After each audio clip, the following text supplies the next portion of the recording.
8월 24일이면 이제 나흘 남았네요. 한국은행의 금융통화위원회가 열립니다. 한국은행 금융통화위원회가 열리면 기준금리를 어떻게 할까요? 기준금리를. 현재까지 말입니다. 시장에서 예측, 채권 전문가들도 예측하기를 100% 동결한다. 동결한다. 안 올린다. 2.2%의 격차를 그냥 가져간다는 거예요. 우리의 기준금리가 3.5%거든요. 미국의 기준금리는 5.5%입니다. 2.2%포인트 격차가 납니다. 이거 그냥 가져가겠다는 이야기예요. 일반적으로 지금 가계부채가 위험스럽기는 하지만 이게 올려야 되는 것 아니냐 이런 얘기가 나왔었거든요. 그런데 지금 채권 전문가들은 올리지 않는다의 방점이 훨씬 높습니다. 다시 말해서 지금 미국이 금리를 올리면 우리 입장에서는 2.25%의 격차까지 날 수가 있는데 이것도 말입니다. 뭐 무시하고 기본적으로는 올리겠다 이렇게 이야기하지 않습니다. 안 올리겠다. 그럴 수밖에 없는 것 아닌가 이런 생각이 들어요. 그럴 수밖에 없는 것 아닌가. 제일 위험한 게 이거거든요. 중국의 금융위기. 지금은 부동산 개발사들이 줄줄이 자금위기를 겪으면서 뭐 2001년에 헝다, 2002년에 완다, 2023년에는 비구이 위안, 게다가 위안양이라는 국영회사까지도 지금 자금위기를 맞고 있거든요. 이미 이게 금융위기로까지 발전이 되고 있습니다. 중농신탁은 이미 취급을 거절하고 있고요. 심지어 중저그룹이면 엄청난 금융기업이거든요. 여기는 파산 위기, 유동성 위기를 맞고 있다 합니다. 여기서 만약에 제대로 대응을 못하면 금융위기가 본격적으로 확산될 겁니다. 그게 아마 엄청나게 커질 거라는 그런 예측도 할 수밖에 없습니다. 그런 상황에서 중국의 경제가 무너진다 이렇게 예측할 수도 있잖아요. 그 경우 말입니다. 우리 괜찮을까요? 우리 홍콩에 우회하는 수출까지 포함하면 한 30%가 중국 시장으로 수출합니다. 수출 전체의 비중이 30%가 중국으로 간다니까요.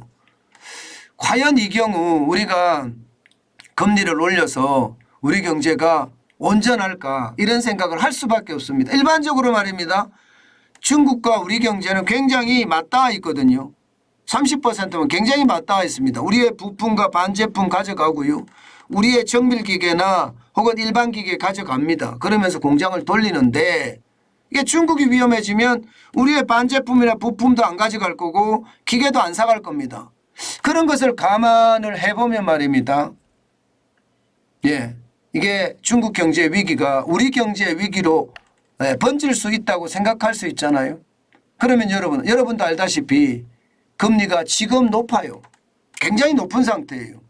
높은 상태를 계속 유지 못합니다. 중국의 위기는 우리의 위기로 전이될 가능성이 굉장히 높기 때문에 한국은행 입장에서는 금리를 올리고 싶어도 못 올릴 가능성이 굉장히 높다.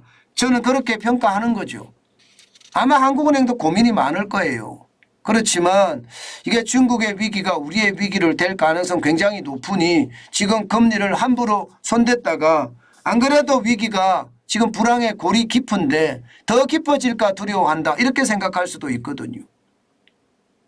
게다가 말입니다. 가계부채도 지금 장난 아니잖아요. 가계부채가 다시 늘어나기 시작했습니다. 아마 2분기 가계부채는 또 역대 최고가 될 겁니다. 은행권에서 가계대출은 이미 역대 최고입니다. 지금 1분기 기준으로 1853조 9천억 원입니다. 좀 줄어들기는 했어요. 이게 최고로 많이 갈 때가 2023년 3분기였는데요. 1871조 1천억 원까지 갔었거든요. 그런데 이것이 지금 조금 줄어들어서 1853조 9천억 원인데 이거 감당하기 만만치 않거든요.